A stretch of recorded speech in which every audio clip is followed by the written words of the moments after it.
365 días para ser más culto, es el libro de David Kidder y Noah Oppenheim.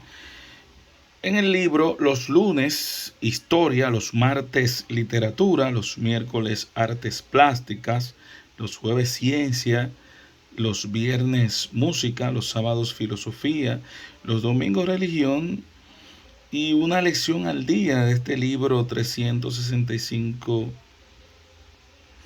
días para ser más culto. Es decir, que con 5 minutos de esfuerzo diario puedes conocer los hitos y los personajes que marcaron el desarrollo de la civilización occidental, codearte con los grandes escritores y sus obras más relevantes. El autor aquí comprende en una parte, Kinder y Oppenheim por otra parte, lo que es la ciencia de una forma más fácil y nos da un repaso a nuestra herencia musical, sobre todo a los amantes de la música, en el caso mío, y como gran inspiración. Y eso fue lo que inspiró a los grandes compositores a acceder a mayores pensamientos y que la humanidad pueda tener una visión global de las religiones más importantes y el tema teológico en el día, los domingos. Vamos a ver dentro de todo esto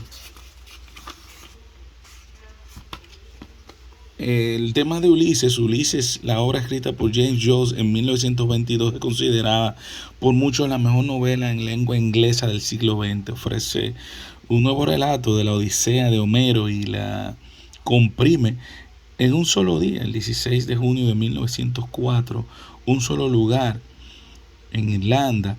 El papel del gran héroe Odiseo lo ocupa un tipo sorprendente, Leopold Bloom, un verdadero director de anuncios cornudo y envejecido, que se pasa la jornada deambulando de aquí para allá y enciende a varias citas profesionales antes de regresar al fin a la casa. Los principios fundamentales y definitivamente, como habíamos dicho al principio, lo que inspira la música, en el caso mío particular, la música me inspira bastante, me ayuda a escribir, a meditar. Y es que la música puede ser, en sentido general, repetida por imitación o siguiendo un esquema escrito. Se distingue del ruido porque el chirrido de una puerta al abrirse o de unas uñas arañando una pizarra carecen de orden y son irregulares. Las ondas sonoras que dibujan esos ruidos son complejas y no pueden ser escuchadas como tonos identificables. Estos son algunos elementos fundamentales para analizar los sonidos musicales. Fíjense que el tono, lo agudo o grave que resulta un sonido para el oído, y el tono se mide técnicamente por la frecuencia de la onda sonora o por cuántas veces se repiten esas ondas. En la música occidental, por ejemplo, hay 12 tonos únicos: do sostenido o re bemol, re sostenido o mi bemol, mi, fa sostenido o sol bemol, sol o sol sostenido o la bemol, la sostenido o si bemol y si. Los tonos conocidos en bemoles o sostenidos se denominan accidentales y son fáciles identificarlos en las teclas negras del piano. Musicalmente se sitúan a medio escalón entre dos tonos en ambos sentidos. Por ejemplo, re sostenido y mi bemol tienen el mismo tono. Los tonos en el contexto de una partitura, que es la música escrita, se conocen como notas. La escala es una estructura progresiva de tonos, por ejemplo, do, re, mi, fa, sol, la, si, do, que suele servir de base para una melodía. Una pieza o un fragmento de una pieza y emplea a menudo solo notas de una escala en particular. La música occidental usa fundamentalmente la escala en modo mayor y la escala en modo menor de una forma u otra. Apariencia y realidad. A lo largo de la historia, uno de los ejes fundamentales de la filosofía ha sido la distinción entre apariencia y realidad. Fue un aspecto central en las reflexiones de los primeros pensadores, los conocidos como presocráticos, porque vivieron antes de Sócrates. Los presocráticos creían que la naturaleza fundamental de la realidad era completamente diferente a la forma que adoptaba ante ellos. Por ejemplo, un filósofo llamado Tales sostenía que pese a las apariciones de toda la realidad se componía en el fondo de agua. Heráclito creía que el mundo estaba hecho de fuego. Es más, entre filósofos afirmaba que todo estaba en constante movimiento. Otro pensador, Parámedes, insistía en que nada se movía en realidad, de forma que cualquier movimiento era solo una ilusión.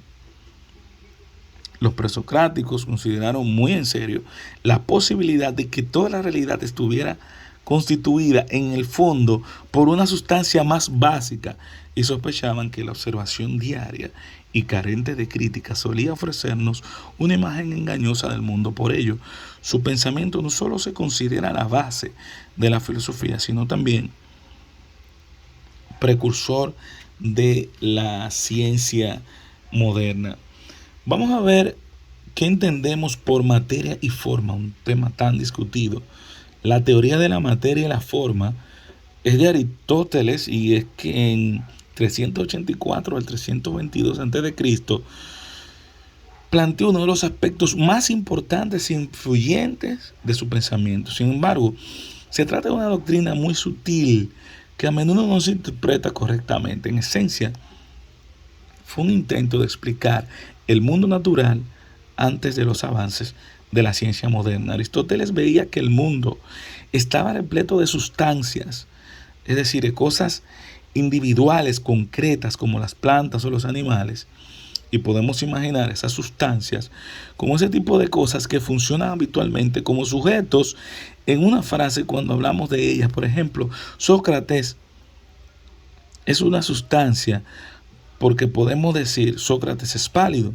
Aristóteles denominaba accidentes a determinadas cualidades de las sustancias como la de ser pálido. Los accidentes son las cosas que decimos de las sustancias. Cuando hablamos de ellos normalmente funcionan de las frases como adjetivos. La capa de ozono, ¿qué es? Bueno, la atmósfera terrestre se divide en varias capas.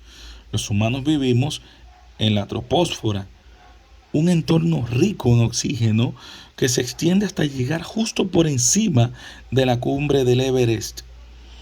La siguiente capa, unos 10 o 15 kilómetros por encima de la superficie, se conoce como estratosfera y alberga el 90% del ozono del mundo. El 0,3, que es una molécula de gran importancia que hace que la vida humana sea posible. Cuando hablamos de la capa de ozono, nos referimos a la parte de la estratosfera en la que se produce la mayor concentración de esta sustancia.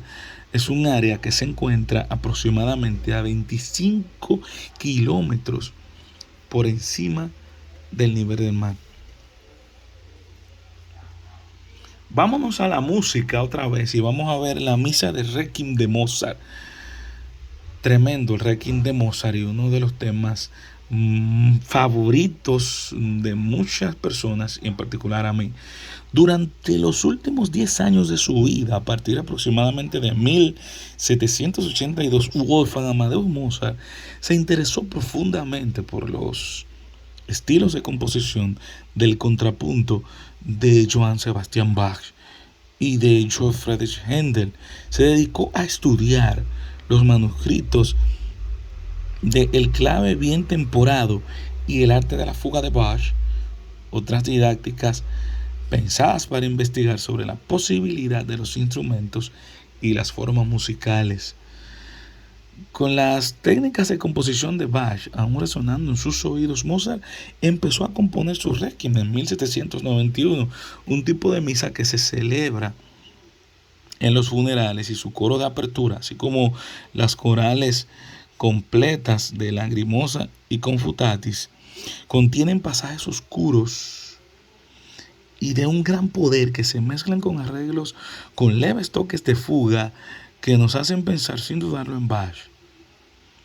La compleja estructura del Requiem demuestra hasta qué punto Mozart se implicó emocionalmente en esta pieza y sugiere que explotó el lado más oscuro de su propia naturaleza para producirla. Las circunstancias en las que se creó fueron todo lo macabras que cabía esperar. ¿Qué es el período romántico? La pasión ardiente de la música romántica del siglo XIX, al igual que la literatura y el pensamiento de la época, fue una reacción al periodo clásico que la precedió, el que denominaban la razón y la fría lógica, mientras que la música de Mozart y Haydn tenía por objeto ser placentera, inspiradora, equilibrada y duradera. Los románticos como Héctor Berlioz, Johannes Brahms y Gustav Mahler daban una mayor importancia a la expresión de las emociones personales. Del mismo modo, los románticos sentían un devoto respeto por la historia, la mitología, la magia. El misticismo y el heroísmo crearon cultos al genio en torno a grandes compositores como Beethoven, Schubert y Wagner.